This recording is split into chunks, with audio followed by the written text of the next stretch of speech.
Welcome to Convo Lounge, Expression, Exposure, Experience.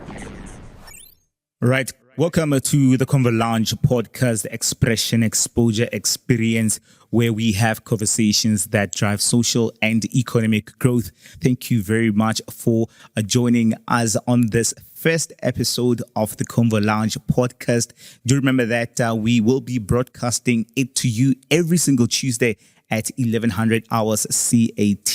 Be sure to set your reminders so that you do not miss an episode, and get engaging with us on the different social media platforms using the hashtag Convo Lounge Africa. My name is Bakang, Thabiso, Keitumetse, and I'm going to be your anchor for today. And I'm not alone. I'm here with Miss Yandile Nuku, somebody who has been with the podcast since its inception. She has seen its transformation.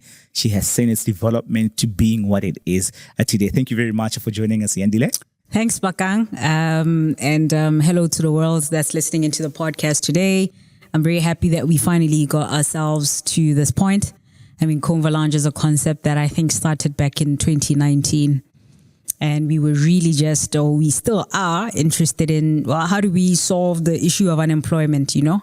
A lot of times we hear this being discussed in parliament. We hear this being discussed in high-level forums, in leadership roles. But, you know, there isn't an actual constructive platform where young people can actually talk about it to say, okay, these are the actual experiences we're having, but actually these are the solutions that are at the table. So I think Convo Lounge is just us as young people sharing our own experiences with the journey, the unemployment journey, but the journey to becoming either self-employed or employed, or moving from underemployment to being properly employed with, you know, a dignified role that has got proper income. But also it's meant to be like a fun platform, you know.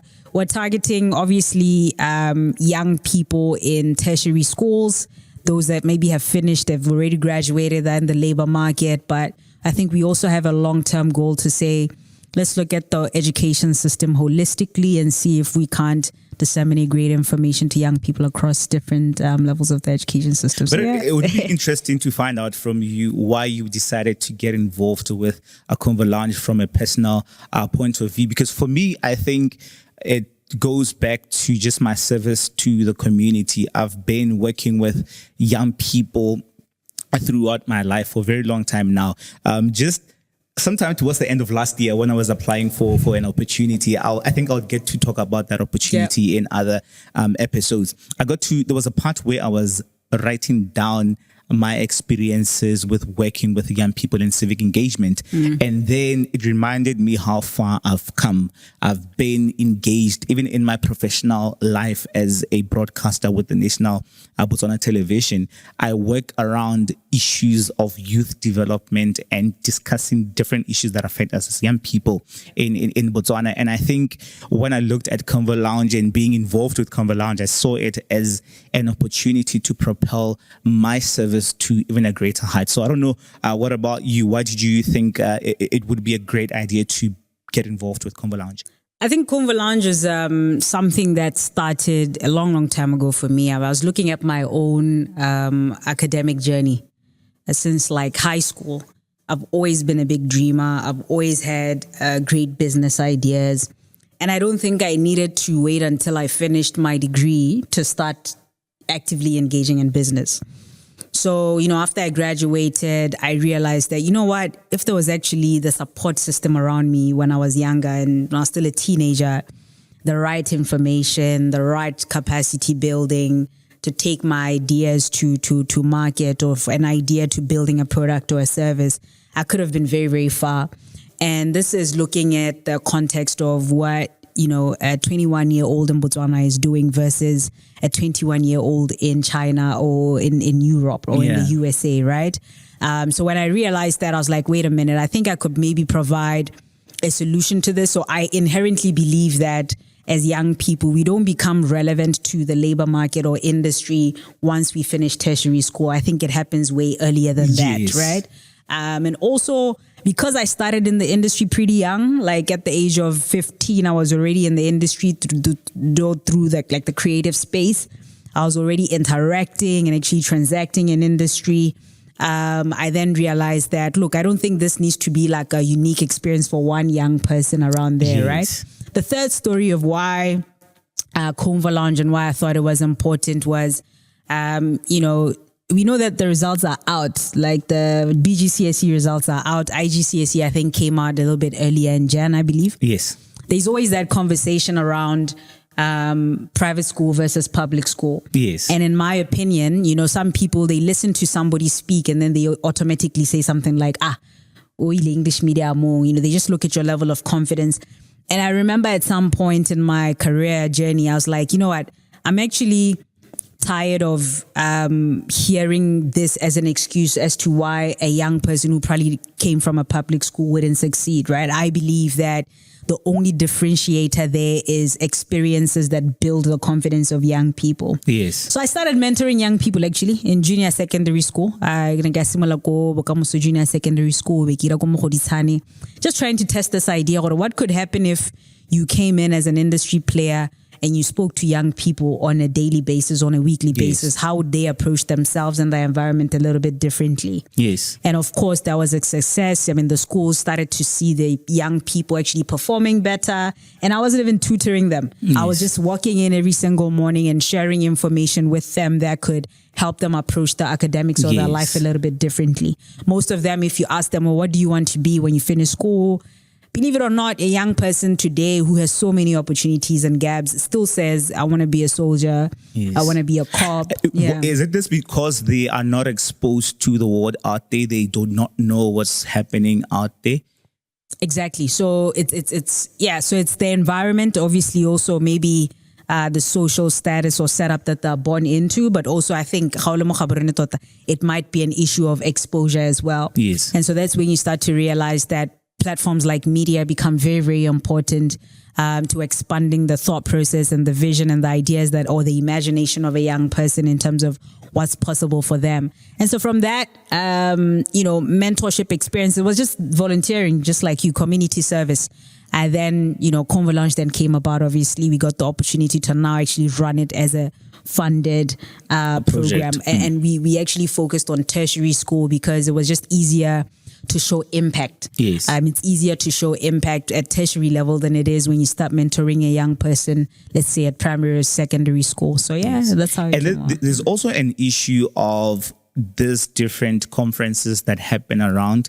There's so much insights and so much information that is shared at these conferences. But majority of the time when you get into those rooms, you would find that the representation of young people is almost non-existent. And I know in your high-level engagements that you host, you oftentimes, want to point this out to say to the leadership that you need to bring in young people into conversations so that you could hear from them and so that they can hear from you. There's going to be an exchange of information that in essence, I think this is what we're trying to do with Convo Lounge, to bring those conversations that I had at these different high-level engagement to a platform that could be accessible by any young person anywhere, as long as they have got that internet connectivity. Absolutely. I mean, the broader conversation here is unemployment. And we know that when we have the conversation around what's causing unemployment, we have the story or the narrative of higher academic institutions in the country not producing quality graduates. And the question then becomes, well, what is a quality graduate, right? Yeah. Maybe they don't have the right soft skills, problem solving, communication, even just etiquette, workplace etiquette, or time management. There's that mismatch. That's the narrative, right? Yes. Until I stumbled upon a report by the UNDP. I think they were researching on the national internship program that happens by the government on an annual basis, which I believe probably has like a huge waiting list, by the way. And then, insights from that report showed that actually it's not just academic institutions not producing industry relevant graduates. The industry itself is also not growing at the rate at which it should. As an industry growth or as a business grows, there's then demand for more talent. They open up to getting more talent. So in the market, when you look at the labor market, there's an oversupply of talent and less demand for talent from an industry. Then the conversation of, it's a catch-22. how you're not industry relevant, but we know that the world of work, I don't know what your experience was like, but for me personally, in every first encounter I've had with industry from the time that I graduated, I was given a chance. Yes. And I wouldn't say compared to 20 other young people with me, of course I passed really well. Yes. But there's so many other young people who also pass really well. I wouldn't say in so many different ways. I'll just say I was given a chance. Not really. Sometimes you're just given a chance. Like the industry just opens the door for you. Like when I started volunteering FM for free, yes, someone opened the door for me. You know what I mean? I just happened to walk in the right place at the right time or hear the right information at the right time. Yes. And so there's also that conversation that we believe at Convalange. You know what? We think that improving the access to information between industry and young people in tertiary education, in the tertiary education system, could actually reduce unemployment and improve the prospects of employment creation. So, yes. yeah. So let's go back to 2019. So wait, to answer your question on events, in terms of information, so one of the other things that I then realized in my journey in broadcasting in media, yes, I started attending these events. Like when you're in broadcasting, you get into events for free. Yes, you get to any space you'd want to get into. So at the time, I was volunteering at RNFM. I remember the event that I got into for free was the Bika biannual conference at the time. It was 2016. And at the time, I was looking for a job.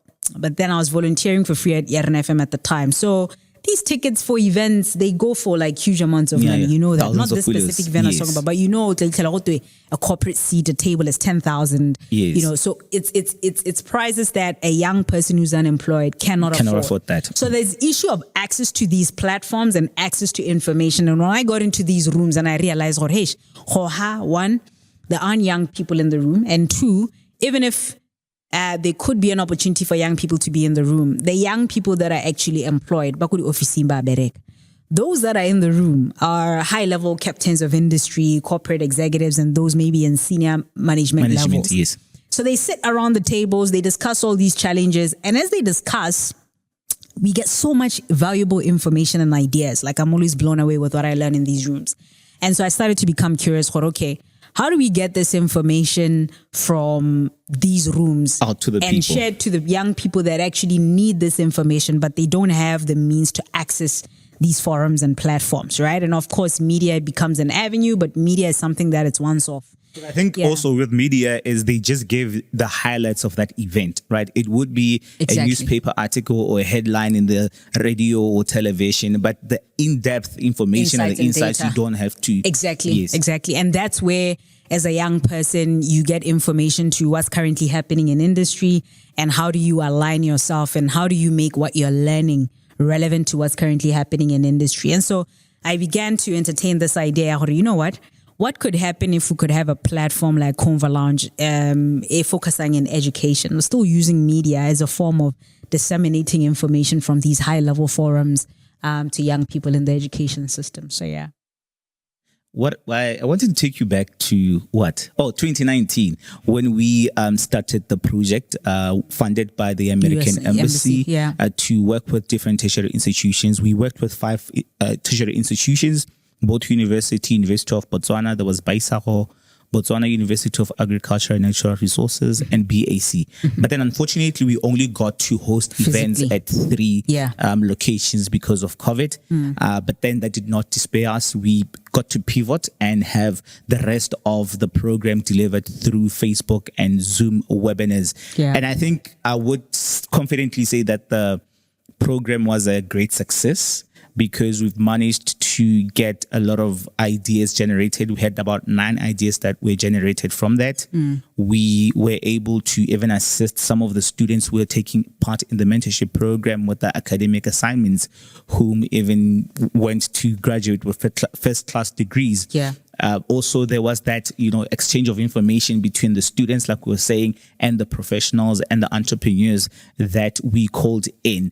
So, let's now get to what this has done for Convo Lounge right now. The lessons that we got from the project that we implemented with the American Embassy for about a year, which got to inform where we are right now with Convo Lounge. Absolutely. I think it was a learning experience for us. I mean, even when I started mentoring before we met and started Convo Lounge, it was just a hunch to say, if I got into classrooms for junior secondary school students and just shared information about the industry and opportunities and build our capacity, they would improve in terms of their performance. It was a hunch. So we jumped into the same process and with Convo Lounge. We took some of our learnings from our voluntary experience to design Convo Lounge. And it was a call for applications. The U.S. Embassy was looking for, I think there was a track around, contributing to a knowledge-based economy. Yes. Because that's Botswana, that's what we want to become. And America is, if not the most valuable economy or market in the whole world. It's a knowledge economy market, and you look at your Googles, your Facebooks, etc. These are companies that are operating in a knowledge economy. So the idea there, as we were designing and proposing Convo Lounge, was that how can we disseminate information or create a program that enhances our ability to become a knowledge-based economy? The second thing was around trade, which is what we learned. Before we did Convo Lounge, I didn't think about solving unemployment from a trade perspective. Yes. Like I always thought about it from, okay, industry, can we get great ideas that could add value to the industry and by default create more jobs? When you look at the trade side of things, you realize that an industry cannot grow if the trade is not growing. So that's why I think as a country, we are talking about being export-led. We talk about things like the AFCFTA, the Africa Free Trade Area Agreement, and, having regional value chains and ensuring that our industries in Botswana also grow to export. It's because as we export, we bring more income into the country, but we also create a demand for talent. So that's one thing that we actually learned from Convo Lounge. We also need to approach this from a trade perspective. So, for instance, one of the other things that we had to do with Convo Lounge was to raise awareness on the trade relation or agreement between the USA and Sub-Saharan Africa, which is AGOA, the Africa Growth Opportunity Act. And little we didn't know anything about it when we started. And do you think when I went into the research, I got to find out that it's something that is coming from the 90s. Yes, this was like a second phase or third phase of the policy agreement.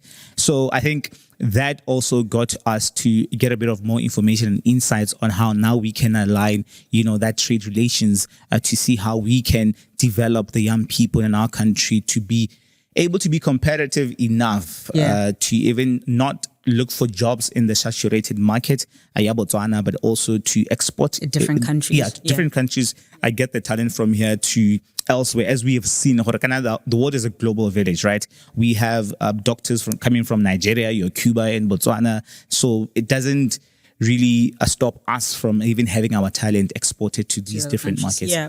And one of the things that we also learned in terms of trade being able to be a contributor to employment creation was when we look at AGOA, the Africa Growth Opportunity Act, we actually haven't been utilizing it, not just as Botswana, but the whole of, Sub-Saharan Africa for a number of reasons. I think we've had a few companies that are also still currently going on different programs that build our capacity to enter the American market.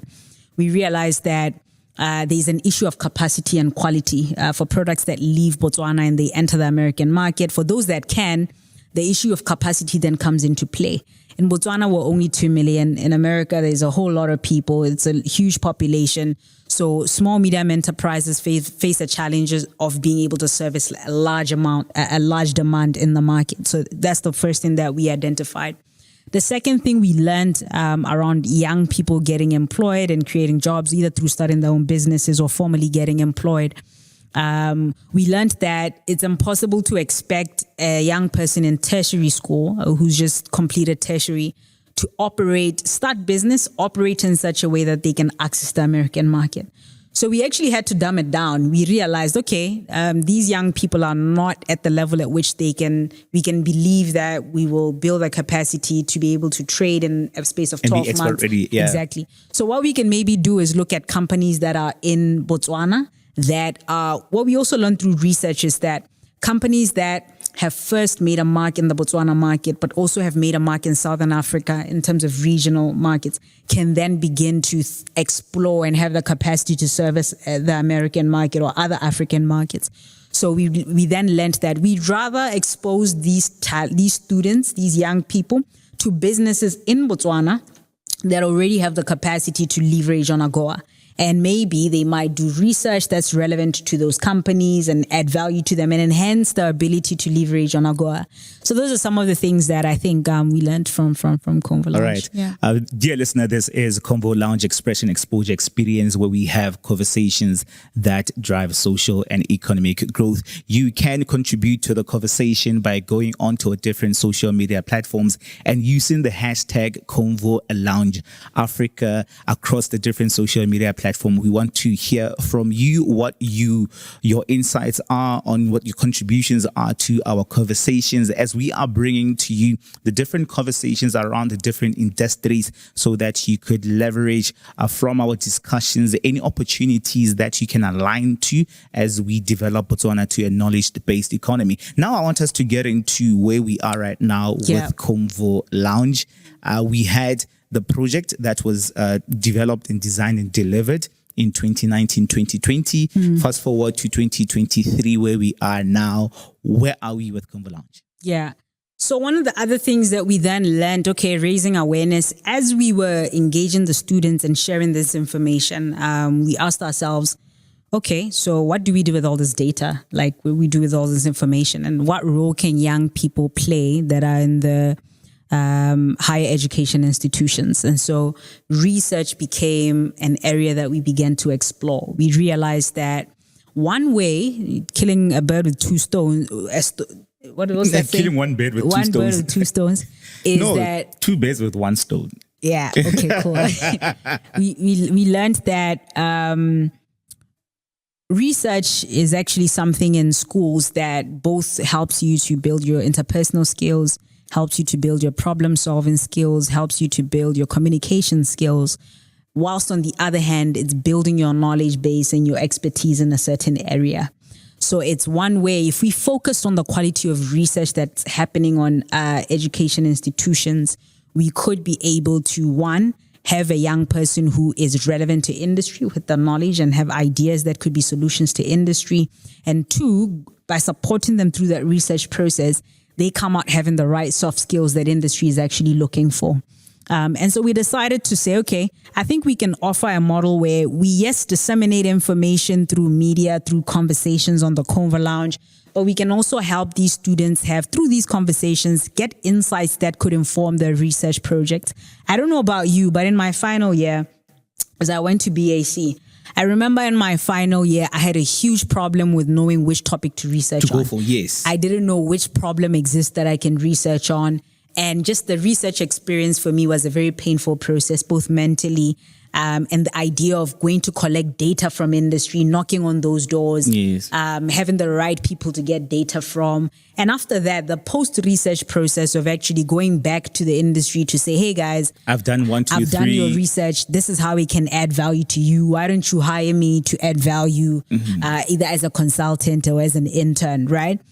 We realized that, wait a minute, there's a way in which we can actually influence quality research ideas through Convo Lounge conversations, but also support the research experience for young people in tertiary schools. Yes. And by then, we would be indirectly contributing to the issue of solving unemployment, because it's a complex But is the problem there, or we are just creating the problem for ourselves as Convo Lounge and trying to fit our solution to that non-existent problem? And also those opportunities that you talked about, do you think that there are opportunities for somebody who has done a research paper for the academic assignment for their final year and whatever, to actually knock on to whatever company and actually have an opportunity of being employed just from the quality of his work that they've done? I think obviously there is. I mean, research is meant to aid development. It's meant to provide solutions to an existing gap or existing challenge. So, I mean, anybody, even you, if you've got a challenge and I come to you and I say to you, here's the solution, pay so much for the solution, why would you say no to that? So the idea is not to actually sell the research, but to sell the outputs of that research. So the assumption is that a young person is coming with solutions that could add value to an industry, right? For instance, in the agriculture space, ever since we had that import ban, we have a lot of businesses in the agriculture value chain has a number of challenges that is experiencing. So is there a young person who has research that is speaking to the value chain in the agri sector that can add value to any small medium enterprise in the sector or any large retailer in the sector? If they have a research that can add value to the process, I don't see why they shouldn't be relevant. Two things could come out of that. They could either get employed or they themselves could identify an opportunity where they get into business, they become self-employed, right? And they can begin to think about all the initiatives that are there to support them in the country, whether it's access to funding or mentorship, looking at layer and so on and so forth. So I think there is that challenge. The second thing is that we have gone through this experience. It's not theoretical. Yes. We looked into our own college or university experiences, but we also looked at our peers. And we also, through running the Convalange mentorship program, I think we reached about 175 young people. We were actively engaging with these young people on a continuous basis, right? And even today, they're still accessible. So it's not something that is theoretical. It's something that we continue to explore with the community of young people that we've had the opportunity to interact with. Yes. Yeah. And also looking at the fact that at final year student, you always get that funding from the government to assist you with that academic assignment. Exactly. But then that academic assignment in turn does not bring any meaningful contribution to what is happening in the economy. We just do it for the sake of getting good marks. Good marks, exactly. Yeah. So very few of us, I was one of those few who were in the dark, but it requires changing our mindset towards the idea of research. Yeah. Or when you're a young person, do you understand that the government has funded you to research so that you can add value to industry that is provable? Not for you to just get a pass mark on your certificate, but at the end of the day, it doesn't convert to economic opportunities, right? So I think it is a two-way process. Yeah. So just to go to the conclusion of our conversation, where are we getting to with Convalange? What is the next step from here going forward? How do the students that we are talking about get involved with Convalange, and what do we hope for them to gain? And on the corporate side, what are they going to gain, and how can they get involved with the program? Yeah. So I think it's a learning experience both for ourselves and industry. It'll be very interesting to see if industry sees the need to invest in such conversations. I think the plan is that we invest more into media platforms so that we can disseminate information about what's currently happening in industry, either through this podcast or actually having a series of events in schools and sharing this information and giving talent in industry an opportunity to come and talk about what's currently happening in the space.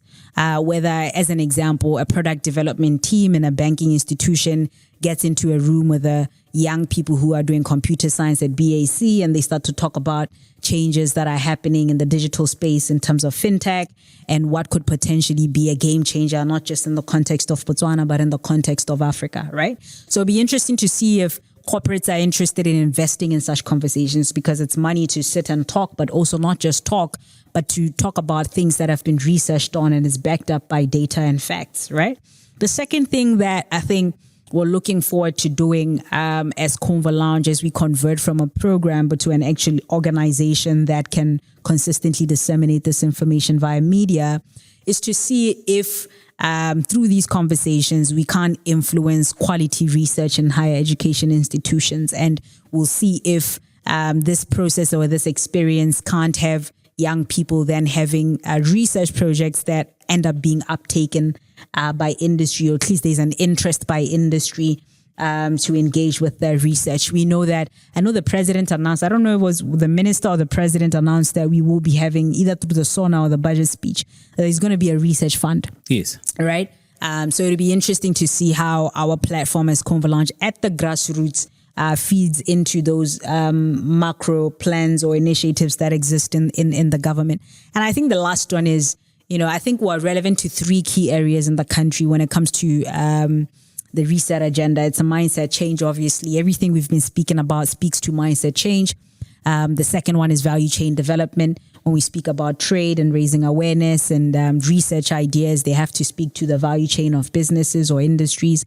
And the last one is digitalization. We want to see if everything that we're talking about, can't we create a product, a technology platform where we don't have to just they don't have to access this information on podcasts or this information through events, but they can literally log onto a platform online and get access to the latest information about what's happening in industry that they can themselves take on as future research projects, but also can brands and corporates also access the research that's currently happening in school so that they can find out what's the upcoming research that's coming from our education institutions that could potentially add value to them.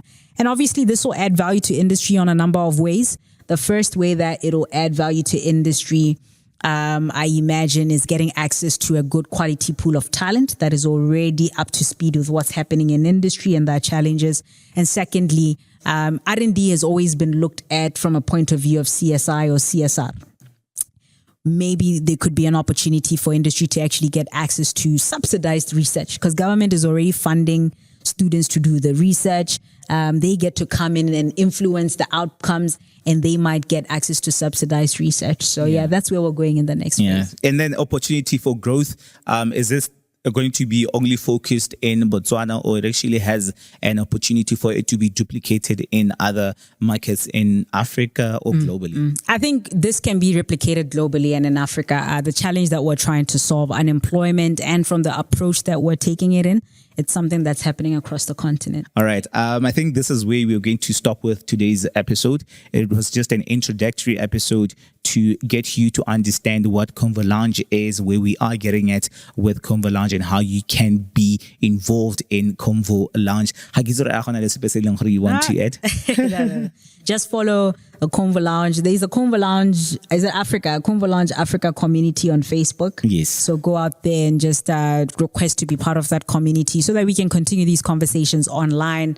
And let's see youth-driven approaches towards, solving this unemployment challenge. All right. Thank you very much for joining in on the conversation, and be sure to catch another episode of the Convolange podcast coming through every Tuesday at 1100 CAT across the different podcast platforms. Bye. Convolange, expression, exposure, experience.